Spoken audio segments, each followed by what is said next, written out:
All right, we are moving on in this tour. I am here with the rocket scientist himself, George, and he's going to walk us through the engineering section and show us how the magic happens.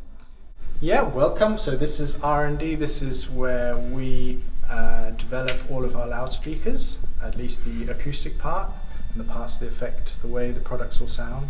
So I will show you the office, show you the teams that work here, and then I'll show you a little bit of what we do on a computer. Perfect. Cool.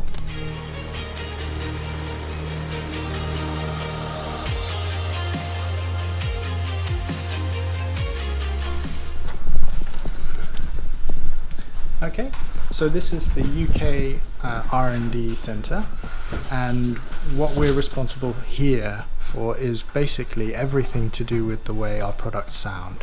And so we have a number of teams here to help us out with different aspects of the design work. So at this end of the room we have Mark and Phil, who are running the mechanical engineering side of things.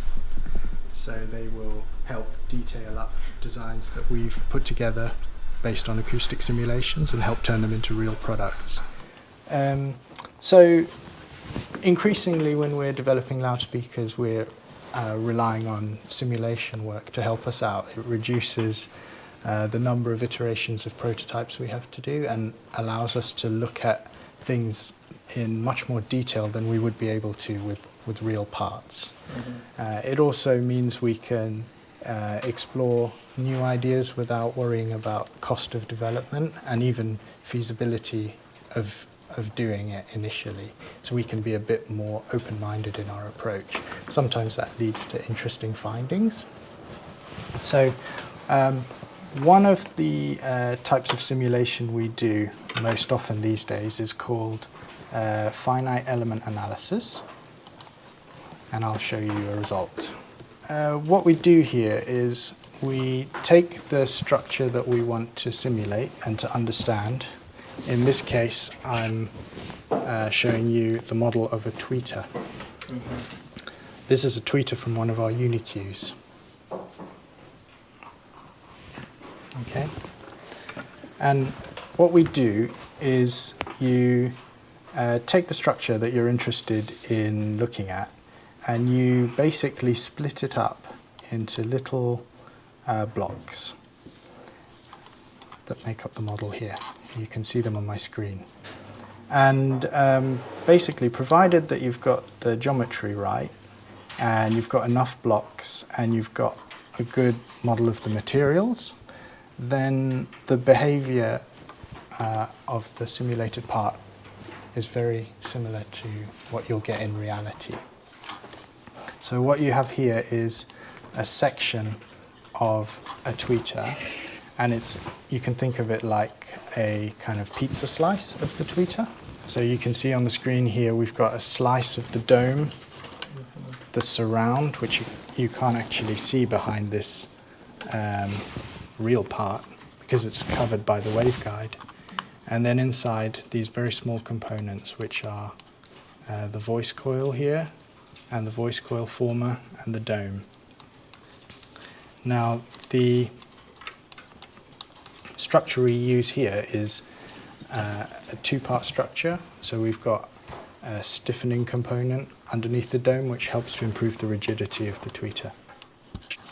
So when you model the part, you can see how it is displaced. So what you do is you apply a force to the voice coil and in a particular direction, and then the simulation shows you how that part moves in response to the force. Mm-hmm. So this is very much zoomed in, but it is representative of the real behavior. And what you can see is at low frequencies, the small driver is moving quite pistonically, as you might expect, and then at some point as you go up in frequency it starts to behave strangely. This is a representation of you guys blowing your speaker. Exactly, so it's basically using it out of the range that it's supposed to be used. So what I'm doing here is I'm increasing the frequency, not the level at which it's played. So this tweeter is rated to play, well, we humans hear up to around 20 kilohertz roughly, and this diaphragm remains pistonic until close to double that. This is the mechanical performance, but what we're really interested in is how the air is moved by this structure. So we can also model the air.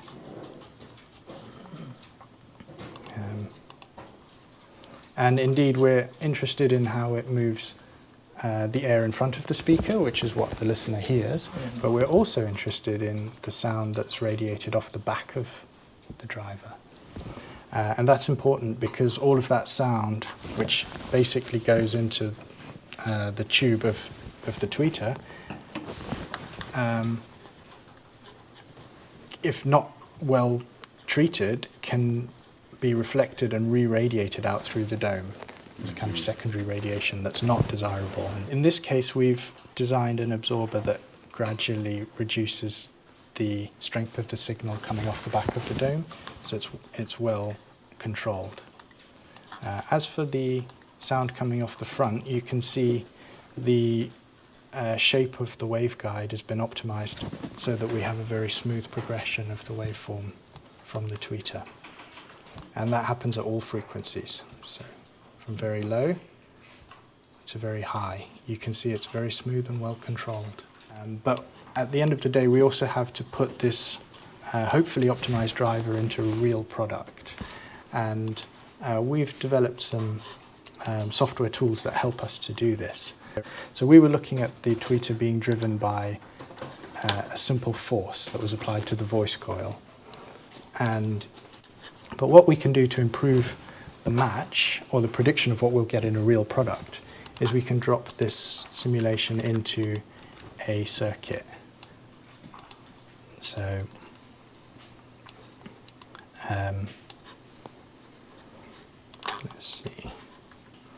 Right, so rather than using a unit force, I can actually drive this model with a voltage source and a motor system, a simulated motor system that has some resistive components and inductive components that make it a closer similarity to the real part. So you can see that now we have a very good match between the simulation and the measurement. We can further improve the accuracy of this model by tweaking the stiffness so that it matches the real part. You can see then we have a really, really close match. The benefit of this is it means that sitting here at the computer, we can go quite a long way to designing the final product. So that means we can do it economically and very quickly as well, and with more iterations than we'd be able to justify with real prototypes. And we can take this one step further, which is that we can start to design the electrical crossover circuit to help integrate this into a system. So we've already got a voltage source, so if I drop in some electrical components, we can adjust the shape of the response to be ideal for crossing over in a passive loudspeaker system. Well, that's new to me, the way it's presented. It used to be presented in a far less simpler form to get your head around. But this is really easy to understand. Well, it's also You heard it here first, yeah. it's also in active development. So all of this software is developed in-house, and as and when we encounter design challenges, we make enhancements to the software. So it's an evolving thing that lets us do our job more quickly. And at some point, this all has to be turned into something that can really be made in our factory. So we'll hand over the acoustic work that we've done over to Mark and Phil here, who will help to turn this into a viable mechanical design. Perfect. Hi, I'm Phil, this is Mark. We're mechanical engineers here at Kef, and we basically take all the design work that's been done by the acoustic engineers and we turn that into a manufacturable product so that it can be purchased and listened to. We've got some high-end 3D Cad system that we use, Unigraphics NX. It's the kind of CAD system that typically you design automobiles or aircraft with, but it's ideal for our purpose. It allows us to create lots of components. So here's a typical drive unit. This is a reference low frequency unit. So lots of different components. So you've got what we call the soft parts, which are the moving parts. So like you've got like a rubber surround, a suspension, voice coil, coupler, cone. This is the chassis, which is a die-cast, very, very high quality die-cast aluminium chassis, which kind of holds everything else together. And then you've got the motor parts behind, so like the magnet, the pole, all the parts that actually allow the moving parts to function. So we take an example of, for instance, this chassis here. So with the 3D CAD system, we're able to build something up that has physical properties, so we can carry out machining operations much like you would do in the physical world. Once we get to this stage, we can take the CAD data that we got there and we can send that CAD data to a bureau and we can produce something like this, which is a rapid prototyped part.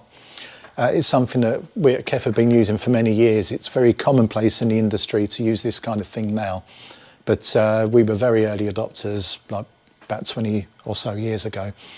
And so it really speeds up the design process because you can go from on-screen CAD, email out some CAD data, a few days later, get your rapid prototype part, and you can carry out form, fit and function testing. You can actually create a working driver, and basically you can then refine your design from there. So once you've,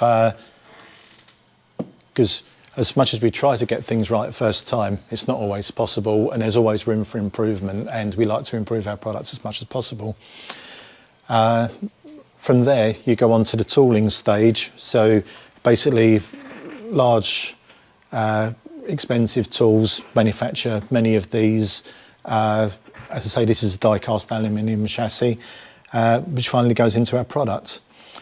But you find that although rapid prototyping lends itself to something like this, if you get onto larger parts, I'll now call up, it's one of the cabinet halves of a Blade 2. So you look at something like that, that's a substantial piece of material, and it's just not possible to rapid prototype something like that. So in that case, you have to, if I quickly show you a photo of what the tooling for something like that might look like. There's a really large wow. metal That's tool. crazy. That is pretty crazy. And if I remember rightly, each tool half costs somewhere in the region of £35,000, which I think at the time might have been $50,000, I guess. And in that case, you just have to really concentrate when you're doing the CAD, check it very, very thoroughly, and take a brave pill and you know, hit the buy button. So, but before you get to this stage, I mean, by the time you've got to this stage where you're investing in tooling, you've gone through an awful lot of design work. And with something like Blade, we actually had quite a unique acoustic concept, single apparent source. This idea of taking, this is probably the wrong model here. If I just quickly open up another model. Yeah, so because we've got the Uni-Q driver, we've got the tweeter and MF already located at the same acoustic center. The expansion of that was to use the low frequency drivers also located around those drivers to give you everything at the same acoustic center. And it started off as a theory, but we then had to try that out before proceeding to go for a full-blown product. So you get a lot of stages like this, for instance. This is a very early attempt at creating a physical speaker that we could try out the concept of single apparent source. So put some drivers in there. It had a curved front applied to it.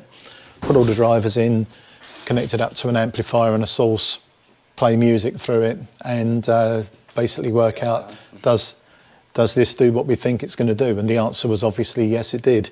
So at that stage, we then invest a lot of time and resource into industrial design, acoustic design, as George has shown you there, and finally mechanical design and tooling before you end up with the product. So with the Cad system here, we apply this to all our products. So this is obviously a very high-end product, but our low-end products, we work using the same Cad system and the same kind of processes. And every component, if I just open this product up, here we go. So lots of components in there. So for instance, this terminal panel, injection molded plastic part, we can actually use the outer form of the cabinet as a starting point for that model. So I'll take all of this unwanted detail away, leave me just the outer form, and I can use that to create these outer surfaces and then work on that part from there. And same again with these, for instance, these trim rings, again using a similar kind of process. And it just gives you a uniformity of design that would be very difficult. Back in the days when I started doing this kind of work, it was literally pen on paper work, and you'd have a team of people working together. And to end up with the final parts ready for manufacture, it still takes a lot of work. You know, trust me, this does. No, yeah. It's not a quick process. It really isn't. But it kind of helps pretty much all of this CAD work I did. And by doing that, I've got like a helicopter view of how the project is proceeding and making sure that everything fits correctly. I can look inside. Chop it in half. Yeah, and I can go to various places within the product and just make sure that everything fits together nicely, nothing interferes where it shouldn't. And it's just all part of the process really of getting your better product. And I suppose another good example of that, if I just focus on another part, which is one of the cabinet halves from this blade. So this part here, when you look externally, it's a fairly simple looking thing. There's not that much going on. It's deliberately kept as a very smooth, very organic shape. And once we had the outer form developed, which is a mixture of industrial design and acoustic design, so the acoustic team, they'll decide how many drive units there are, where they need to be positioned, all to give us the best acoustic result. And some details such as like the curvature of the front face of the cabinet, this is all designed to give us the best acoustic product we can get. But in addition to that, there is an element, this needs to sit in people's houses, so there's an element of it, the industrial design as well. Yeah. And once we have that external form, we can then send that CAD back to the acoustic team, and they can carry out finite element analysis, similar to what I believe George has already shown you. And from that, we can work out the internal structure, which is partly divisions between the different working areas of the cabinet. But also, if you look, there's a lot of detail gone into strengthening this cabinet to make it as solid and inert as possible. And the upshot is, by using a system such as this, we end up with a better product. And it enables us also to get to market earlier as well. So we come up with good ideas and we can, as I say, get to the market earlier. Turn them into reality. And I suppose the final thing really is another benefit, well, multiple benefits. You look at this shape. If you're just trying to work from the old-fashioned way of doing things, if you were trying to work from 2D drawings, or you then progress that onto, say, a clay model, it's very hard to incorporate changes into that. So it's very hard to improve the product in the way that you'd like to. Whereas with this, we can give it different material properties, we can shine different lights on it, and we can get a good idea of how this would look in real life. And we can then get management team, industrial designers, all gathered around the monitor, view from different angles. And in this case, there was an area around here that wasn't quite right on the initial CAD. And by looking at this model and getting the right people involved, you're able to make changes, and I've said it too many times already, but end up with a better product. That's what it's all about. And that basically is what we do here. Awesome. Wow, well, that was a lot of information. That was definitely really informative, and I hope that helps you guys in making a buying decision and just kind of explaining what separates Kef from the rest of the speaker manufacturers out there, because we know that you guys have a lot of choices.